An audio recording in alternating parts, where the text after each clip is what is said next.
Hello students, welcome to my biology class The Erudite. In previous video we studied about cell wall. In today's video I am going to teach about plasma membrane. चलिए शुरू करते हैं आज के video plasma membrane से।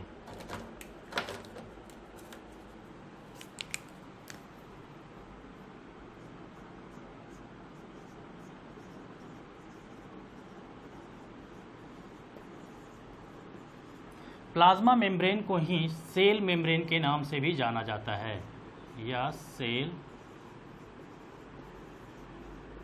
Membrane, या इसी को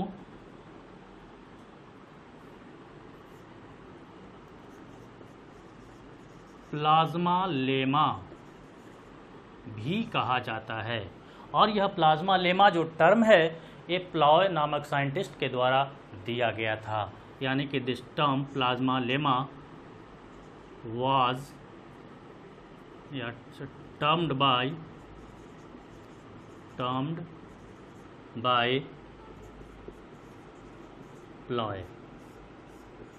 प्लॉय नामक साइंटिस्ट ने इस प्लाज्मा मेम्ब्रेन को, सेल मेम्ब्रेन को कहा प्लाज्मा लेमा। आखिर ये प्लाज्मा मेम्ब्रेन है क्या? तो चलिए इसे देखते हैं। What is plasma membrane? Plasma membrane को हम शॉर्ट फॉर्म में पीएम से भी जानेंगे, पीएम भी कहेंगे। तो पीएम यानी कि plasma membrane is selectively permeable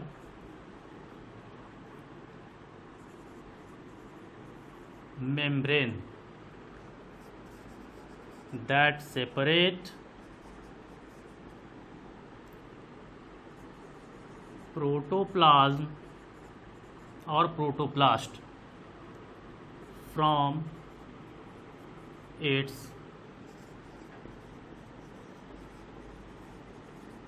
environment।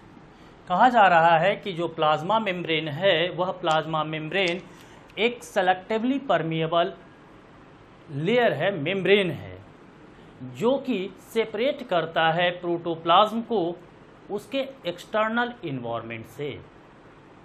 तो यहाँ पे सेलेक्टिवली परमिएबल जो टर्म दिख रहा है, सेलेक्टिवली परमिएबल का मतलब क्या होता है? तो सेलेक्टिवली परमिएबल कहने का मतलब कि यह हर लोगों को, हर चीज़ को, हर सब्सटेंस को आर पार होने नहीं देगा। जैसे आप सिनेमा हॉल में जाते हैं, सिनेमा हॉल के गेट पे एक व्यक्ति खड़ा होता है जो टिकट कलेक्ट करता रहता है, टिकट चेक करता रहता है।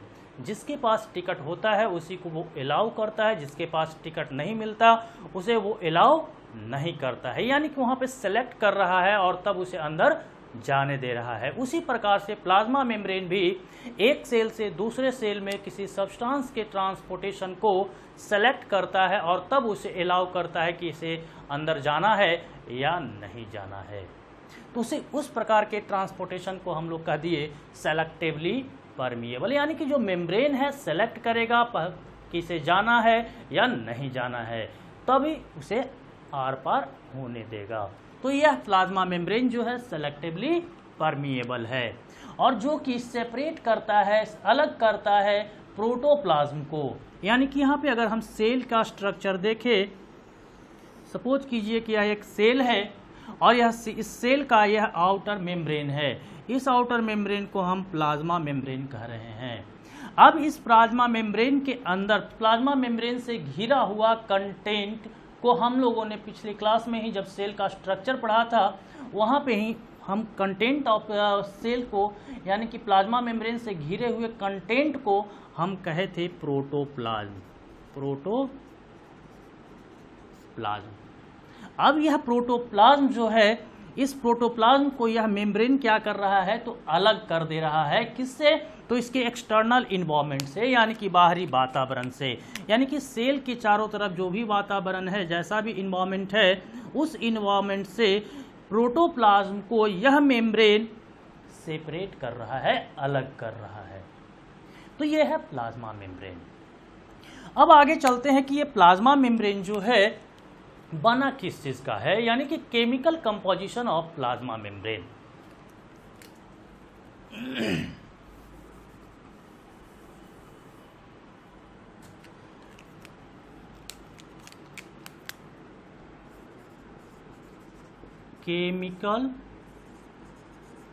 Composition of PM. Plasma membrane का केमिकल कंपोजिशन कैसा होता है, यानी कि उसका केमिकल मॉलिक्यूल का जो होता है, केमिकल मॉलिक्यूल जो मौजूद होता है प्लाज्मा मेम्ब्रेन में, वह कौन होता है।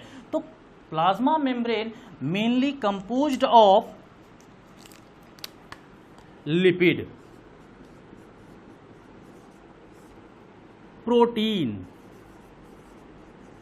एंड कार्बोहाइड्रेट्स यानी कि अगर सेल किसी केमिकल मॉलिक्यूल से बना हुआ है तो केमिकल मॉलिक्यूल्स, जितना भी सारा केमिकल मॉलिक्यूल्स है उसे 100% हम एज्यूम करेंगे, और उस 100% में से ये 3 मॉलिक्यूल्स जो है कितना परसेंट होगा।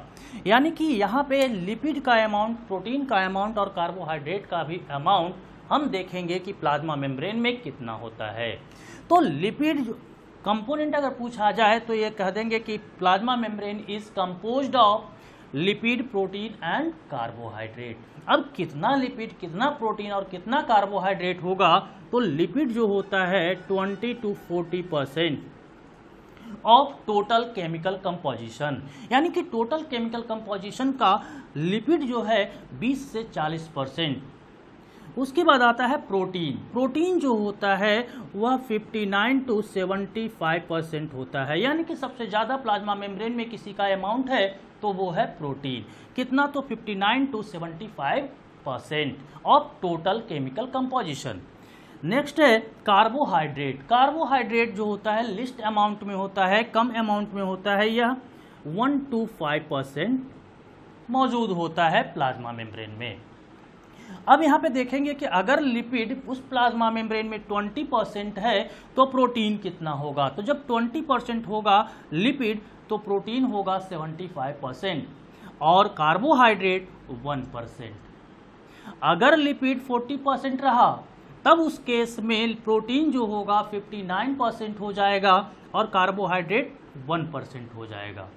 यानी कि 20%, 70% और 5%, यह केमिकल कंपोजिशन हो गया प्लाज्मा मेम्ब्रेन का। या हो सकता है 40%, 59% और 1%, यानी कि ऐसा कंपोजिशन प्लाज्मा मेम्ब्रेन का हो सकता है।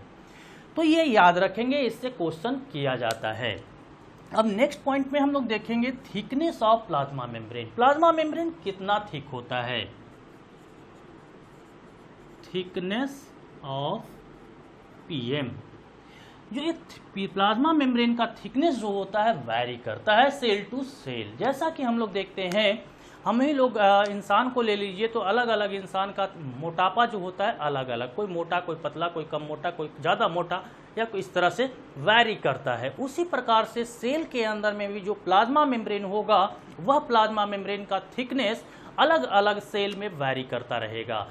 यानी कि thickness of plasma membrane varies from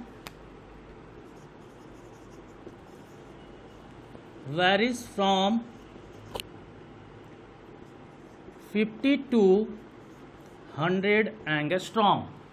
कह रहा है कि जो थिकनेस है प्लाज्मा मेम्ब्रेन का वह वैरी करेगा 50 to 100 एंगस्ट्रॉम। अलग अलग सेल में अलग अलग थिकनेस होगा। अब इसके बाद हम लोग आएंगे कि प्लाज्मा मेम्ब्रेन जो है बना होता है लिपिड, प्रोटीन और कार्बोहाइड्रेट का। लेकिन यह लिपिड, प्रोटीन, कार्बोहाइड्रेट जो है प्लाज्मा मेम्ब्रेन में किस प्रकार से अरेंज्ड होता है, और इसके अरेंजमेंट के लिए अलग अलग साइंटिस्ट के द्वारा अलग अलग प्लाज्मा मेम्ब्रेन का मॉडल दिया गया। तो हम लोग नेक्स्ट पॉइंट पे चलते हैं, different models for plasma membrane.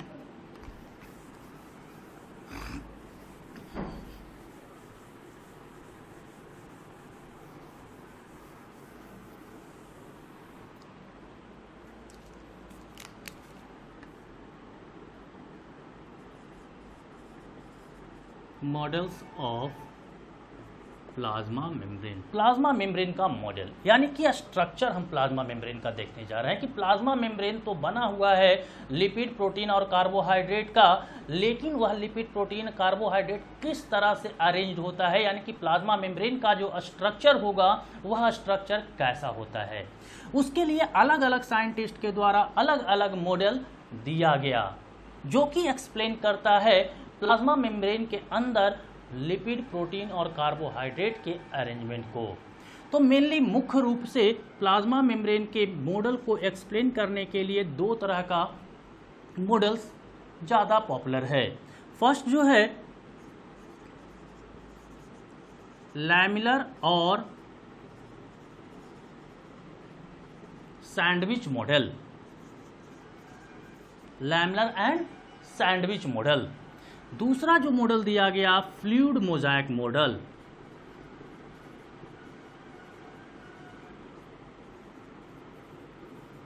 Fluid mosaic model, ये दो मॉडल दिया गया। यह दो मॉडल मेन मॉडल है, मॉडल तो और बहुत सारा भी दिया गया था, लेकिन ये दो मॉडल है जो कि ज़्यादा पॉपुलर है। अब यहाँ पे ध्यान दिया जाए लैमिलर और सैंडविच मॉडल को। लैमिलर और सैंडविच मॉडल में क्या कहा गया, तो सैंडविच आप सब लोग खाए होंगे। सैंडविच में देखें तो खाते समय देखे होंगे कि दो ब्रेड लिया जाता है, एक ब्रेड नीचे से और एक ब्रेड ऊपर से, इस तरह से दोनों को रखा जाता है। इसके अलावे इन दोनों ब्रेड के बीच में भी कुछ रखा जाता है, जैसे कि वेजिटेबल्स, यानी कि इसके बीच में वेजिटेबल्स को रख दिया जाता है। ये वेजिटेबल्स, ये क्या है, यह वेजिटेबल है। ये नीचे ब्रेड एक है और ये वेजिटेबल, और वेजिटेबल के ऊपर से एक और ब्रेड दे दिया जाता है और उसके बाद हमें परोस दिया जाता है सैंडविच को।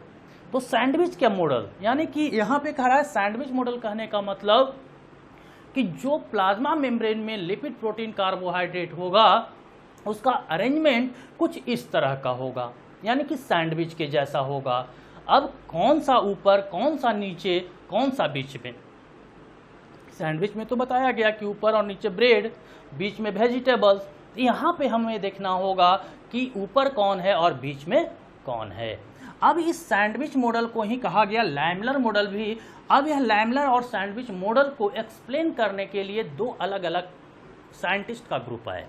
फर्स्ट जो साइंटिस्ट का ग्रुप था वो डैनली एंड डैप्सन थे।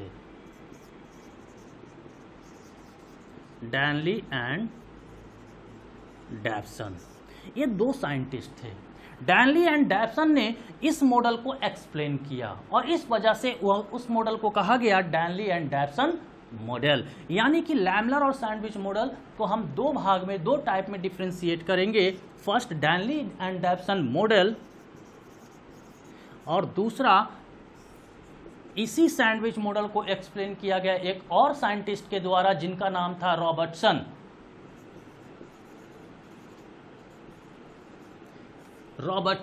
और ये रॉबर्टसन साहब ने इसे एक्सप्लेन किया तो उस मॉडल को कह दिया गया रॉबर्टसन मॉडल। और रॉबर्टसन मॉडल को ही यूनिट मेम्ब्रेन मॉडल के नाम से भी जाना जाता है, यानी कि रॉबर्टसन मॉडल और यूनिट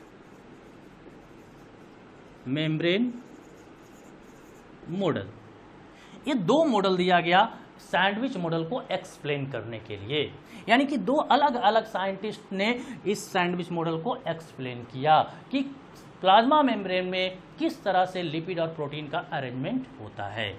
उसके बाद ये दोनों मॉडल जो था फ्लॉप कर गया कुछ बेसिस पे।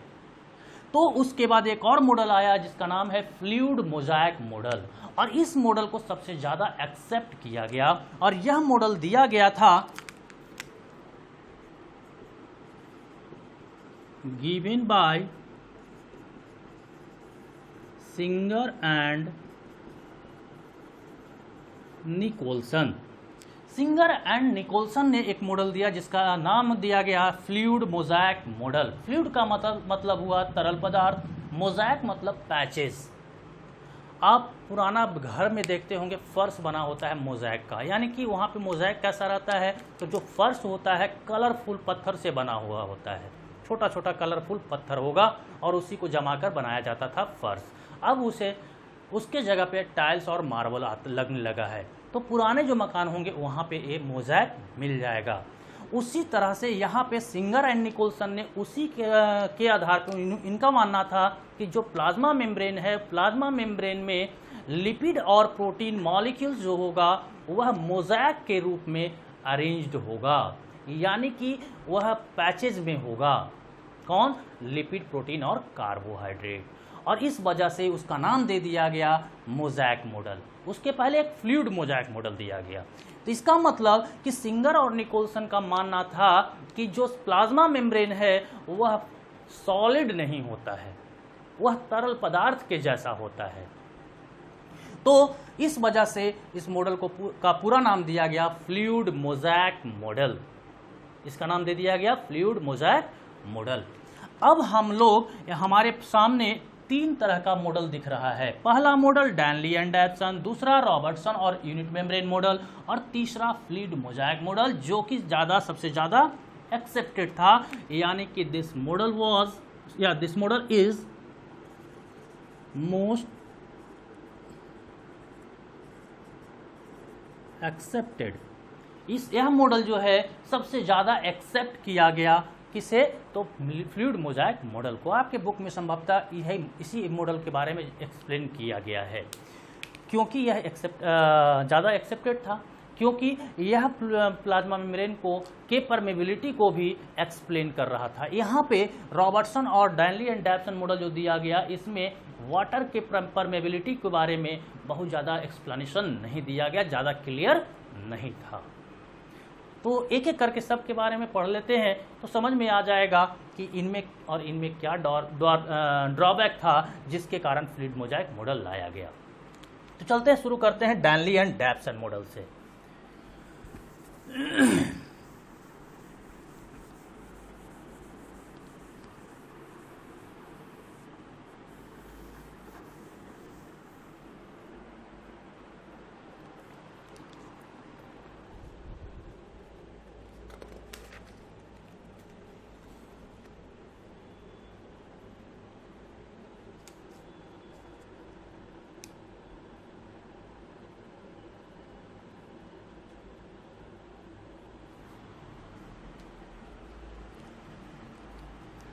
तो हम लोग चलते हैं डैनली एंड डैप्सन मॉडल पे।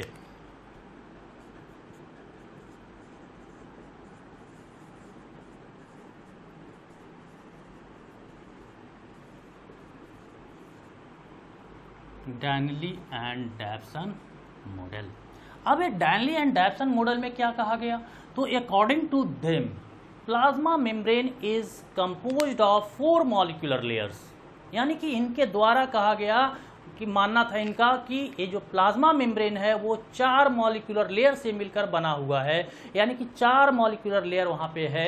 जैसे कि सपोज कीजिए कि पहला लेयर, दूसरा लेयर, तीसरा लेयर और एक चौथा लेयर, 4 मॉलिक्यूलर लेयर से बना हुआ है।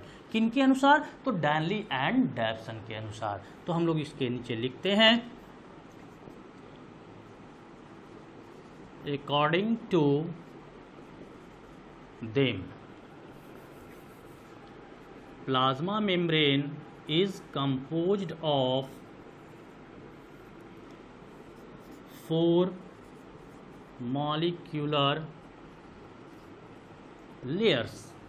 यानी कि डैनली एंड डैप्सन के अनुसार जो प्लाज्मा मेम्ब्रेन है वह कितने मॉलिक्यूलर लेयर से बना हुआ है? 4 मॉलिक्यूलर लेयर से। अब यह 4 मॉलिक्यूलर लेयर किसका होगा, यानी कि किस मॉलिक्यूल का होगा? तो ये जो 4 मॉलिक्यूलर लेयर है इसमें से 2 जो है 2 of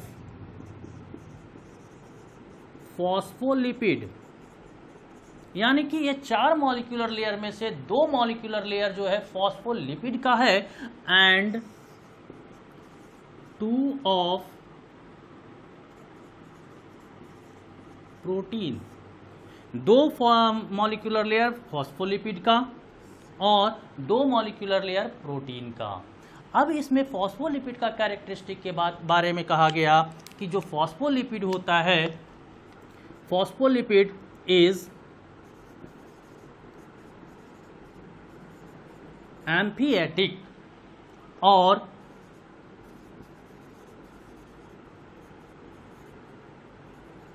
amphipathic, that means having both hydrophilic and hydrophobic nature. तो यहां पे फॉस्फोलिपिड का नेचर बतलाया गया कि फॉस्फोलिपिड जो होता है एम्फिएटिक होता है और एम्फीपैथिक होता है। अब बात यहाँ पे समझने की है कि आखिर एम्फिएटिक और एम्फीपैथिक क्या होता है, किसे कहेंगे एम्फिएटिक या एम्फीपैथी।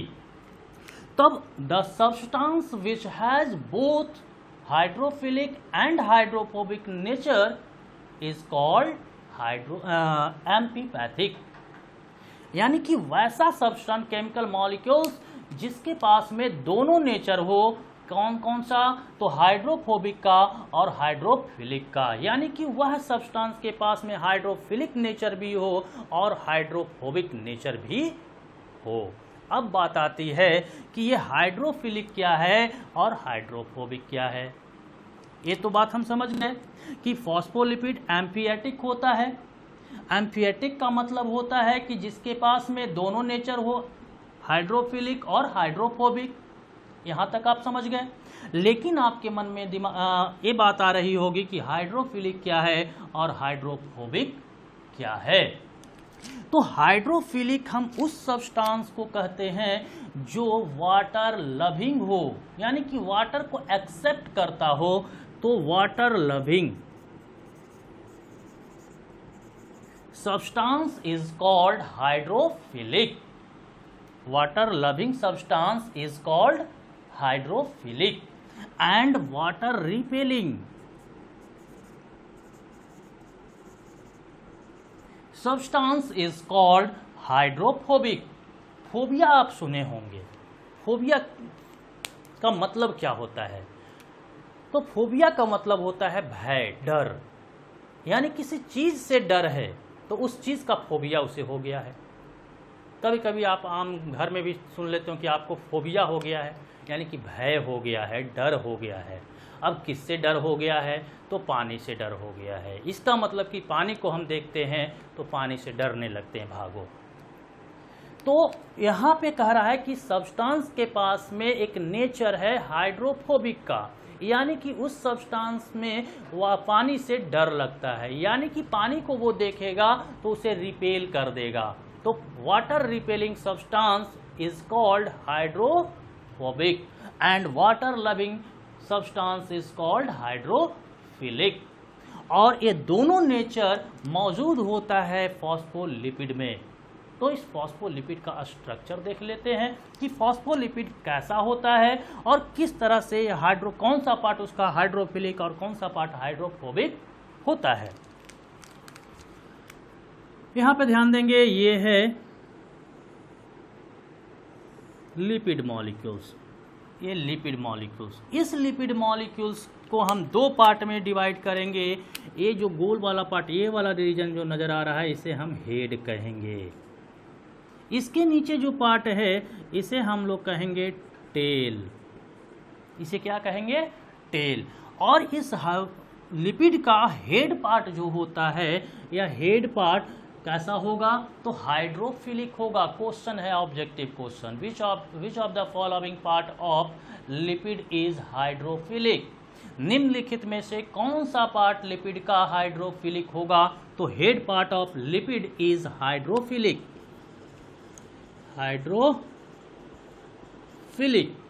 while the tail part of lipid is hydrophobic। जैसा कि हमने आपको बताया, हाइड्रोफिलिक का मतलब लविंग, वाटर लविंग, और हाइड्रोफिलिक फोबिक का मतलब वाटर रिपेलिंग।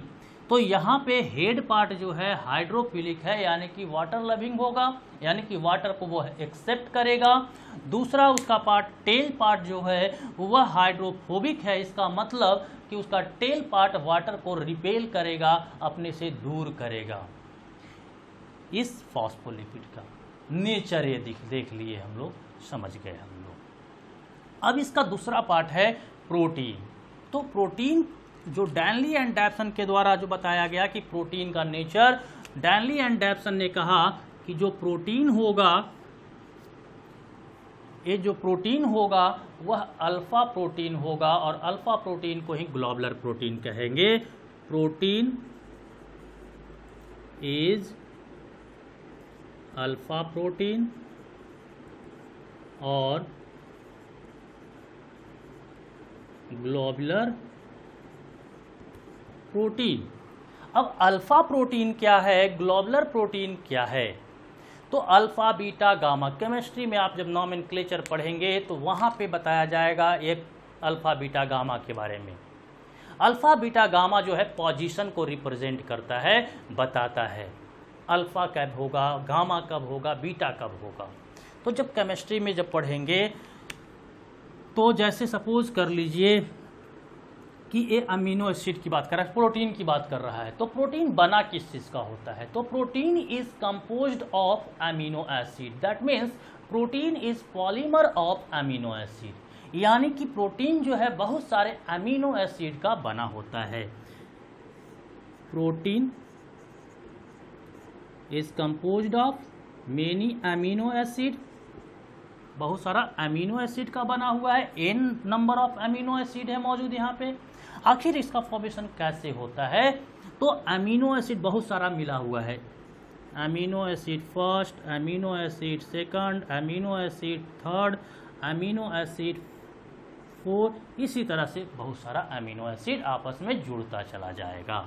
और दो अमीनो एसिड आपस में जुड़ता है ग्लाइकोसाइडिक बॉन्ड, सॉरी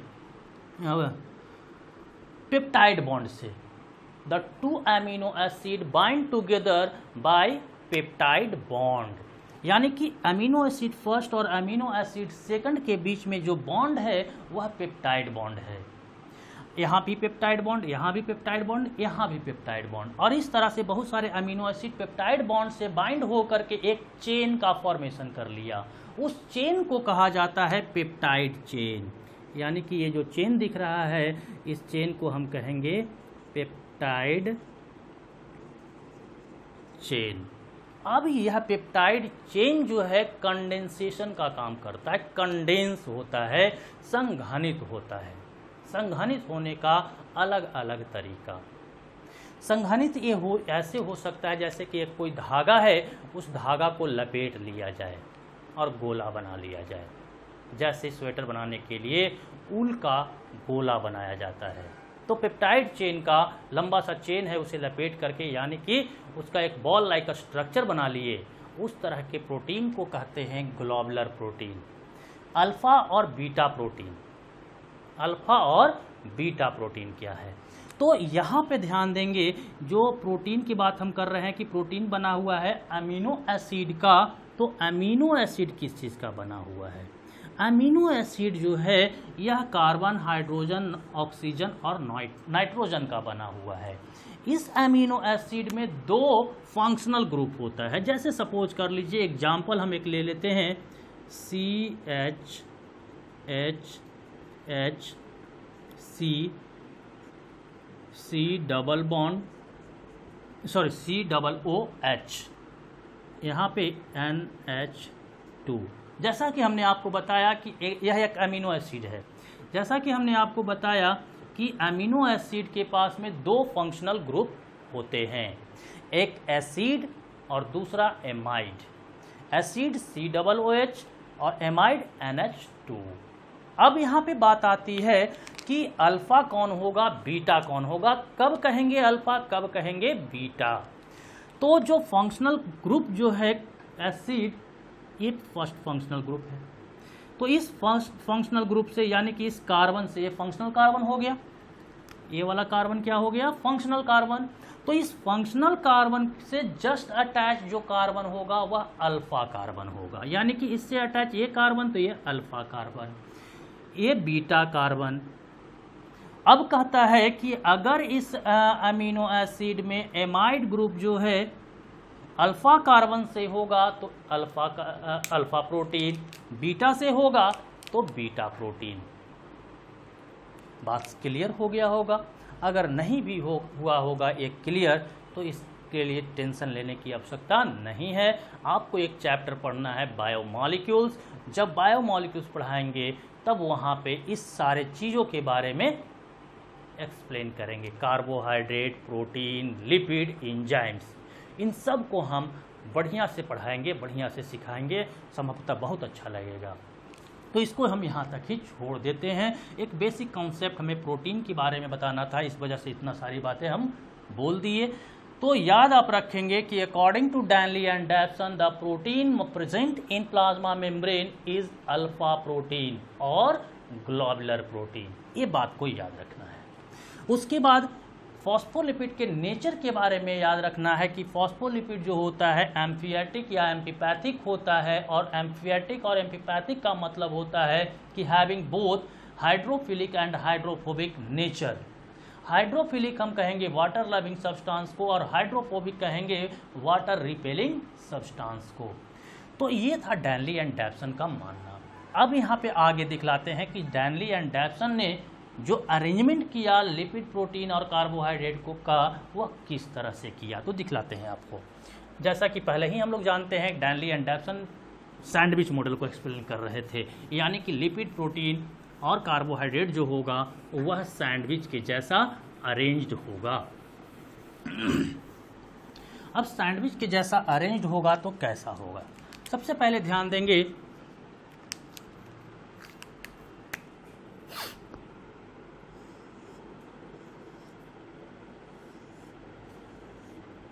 ये प्रोटीन मॉलिक्यूल्स है। ये क्या है? प्रोटीन मॉलिक्यूल्स है।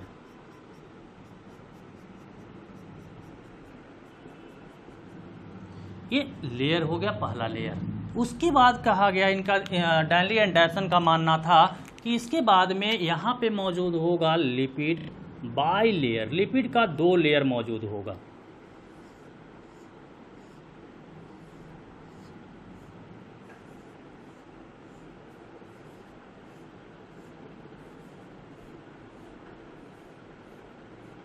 ये पहला लिपिड का लेयर,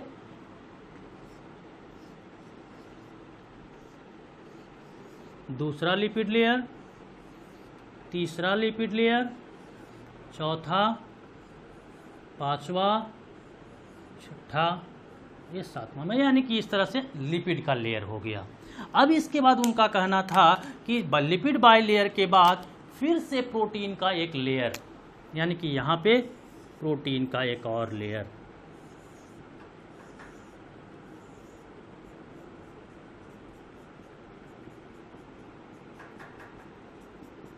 ये प्रोटीन लेयर। अब यहाँ पे ध्यान दिया जाए कि प्लाज्मा मेम्ब्रेन, सपोज कीजिए कि ये प्लाज्मा मेम्ब्रेन है। ये क्या है? प्लाज्मा मेम्ब्रेन है। इसी को हम सेल के रूप में दिखला दे आपको। ये सेल है, ये प्लाज्मा मेम्ब्रेन ये है। ये क्या है? Plasma membrane. और इस प्लाज्मा मेम्ब्रेन को हम कह रहे हैं कि ये 4 मॉलिक्यूलर लेयर से बना हुआ है, यानी कि इस प्लाज्मा मेम्ब्रेन का ये आउटर साइड हो गया और इधर से ये इनर साइड हो गया, और आउटर साइड और इनर साइड। अब इस प्लाज्मा मेम्ब्रेन को हम यहाँ पे डिटेल स्ट्रक्चर में देख रहे हैं, इसके अंदर के स्ट्रक्चर को देख रहे हैं कि आखिर इसके अंदर किस तरह से अरेंजमेंट है प्रोटीन, लिपिड और कार्बोहाइड्रेट का। तो कार्बोहाइड्रेट के बारे में तो अब ऑलरेडी जान रहे थे कि बहुत लिस्ट अमाउंट में होता है, 1 to 5% होता है।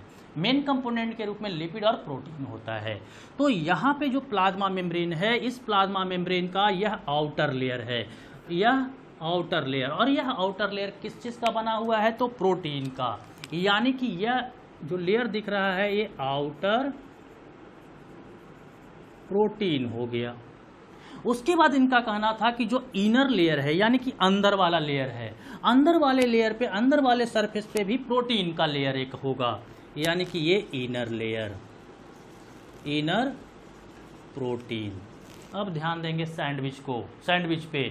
सैंडविच में क्या था? ऊपर से ब्रेड, नीचे से ब्रेड। यहाँ पे ब्रेड के रूप में कौन मौजूद है? तो प्रोटीन मौजूद है। ऊपर में प्रोटीन, नीचे में प्रोटीन। अब दोनों ब्रेड के बीच में वेजिटेबल्स था। अब यहाँ पे वेजिटेबल्स के रूप में कौन मौजूद है? तो लिपिड का 2 लेयर। तो ये है lipid by layer, lipid by layer, यानी कि बाई मतलब 2, लिपिड का 2 लेयर। तो ये लिपिड का 2 लेयर है। ये स्ट्रक्चर जो प्लाज्मा मेम्ब्रेन का हम लोग देख रहे हैं, detail structure of plasma membrane, यह स्ट्रक्चर सैंडविच मॉडल के अनुसार दिया गया लैमेलर मॉडल में आता है। और इस मॉडल को अभी एक्सप्लेन कर रहे हैं डैनली एंड डैवसन। तो ये था स्ट्रक्चर प्लाज्मा मेम्ब्रेन का। अब इस पे एक पॉइंट को और ध्यान देते हैं, ये मॉलिक्यूलर सब्सटेंस है, यानी कि केमिकल मॉलिक्यूल्स है। अब 2 केमिकल मॉलिक्यूल, सपोज कर लीजिए कि ये 2 पेन है, ये 2 पेन को ऐसे हम कर दिए और ऊपर से जैसे ही छोड़ेंगे तो दोनों बिखर जाएगा, दोनों अलग अलग हो जाएगा। यानी कि दोनों को साथ में रखने के लिए इन दोनों के बीच में एडहेसिव का यूज़ करना होगा, फेविकॉल का यूज़ करना होगा, तब जाकर ये दोनों चिपका हुआ रहेगा, दोनों साथ रहेगा। यहाँ पे ध्यान देंगे, ये लिपिड का लेयर, ये वाला एक लिपिड का लेयर, दूसरा लिपिड का लेयर। अब ये दोनों को साथ रखना है तो साथ कैसे रहता है? तो उनका मानना था कि इनके बीच में, यानी कि 2 लिपिड मॉलिक्यूल के बीच में एक फोर्स लगता है, उस फोर्स को कहा गया, इनके बीच में एक फोर्स लगता है, इस फोर्स को कहा गया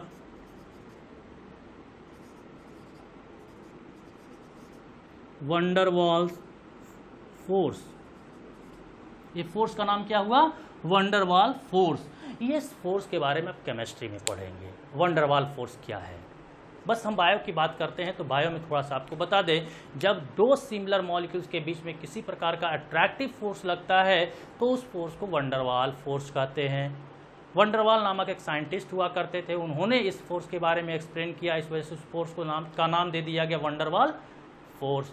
यानी कि 2 लिपिड मॉलिक्यूल्स के बीच में अट्रैक्शन होगा और वह अट्रैक्शन जो होगा, वह फोर्स जो होगा, उसे हम लोग वंडरवाल इंट्रैक्शन या फोर्स कहेंगे। यानी कि 2 लिपिड बाई लेयर किसके द्वारा जुड़ा होता है? तो वंडरवाल फोर्स के द्वारा। उसके बाद आता है लिपिड और प्रोटीन के लेयर के बीच में, यानी कि यह लिपिड और प्रोटीन मॉलिक्यूल्स जो है आपस में कैसे जुड़ा हुआ है, कैसे रुका हुआ है। तो इनके बीच में भी एक अट्रैक्टिव फोर्स लगेगा, जिस फोर्स को हम लोग कहेंगे इलेक्ट्रोस्टैटिक फोर्स। ये इलेक्ट्रोस्टैटिक फोर्स क्या है? तो 2 डिफरेंट चार्जेस के बीच में अट्रैक्टिव फोर्स होगा, यानी कि अट्रैक्शन होगा, उस अट्रैक्शन को कहा गया इलेक्ट्रोस्टैटिक फोर्स। ये सब बॉन्डिंग है, ये अट्रैक्शन है, फोर्सेज है, ये सारा कुछ केमिस्ट्री में पढ़ने को मिलेगा डिटेल में। हम लोग अपना काम चलाने भर पढ़ लीजिए, जान गए, समझ गए। तो ये 2 अलग अलग कंपाउंड, यानी 2 अलग अलग सब्सटेंस, एक प्रोटीन और एक लिपिड, दोनों पे चार्जेज अलग अलग, तो इन दोनों के बीच में अट्रैक्शन होगा और अट्रैक्शन जो होगा उस अट्रैक्शन को इलेक्ट्रोस्टैटिक फोर्स के नाम से जानेंगे। यानी कि लिपिड और प्रोटीन मॉलिक्यूल्स आपस में जुड़े होंगे इलेक्ट्रोस्टैटिक फोर्स से, 2 लिपिड मॉलिक्यूल्स आपस में जुड़े होंगे वंडरवाल इंट्रैक्शन के माध्यम से। तो ये था डैनली एंड डैवसन मॉडल। इसके बाद आता है रॉबर्टसन मॉडल।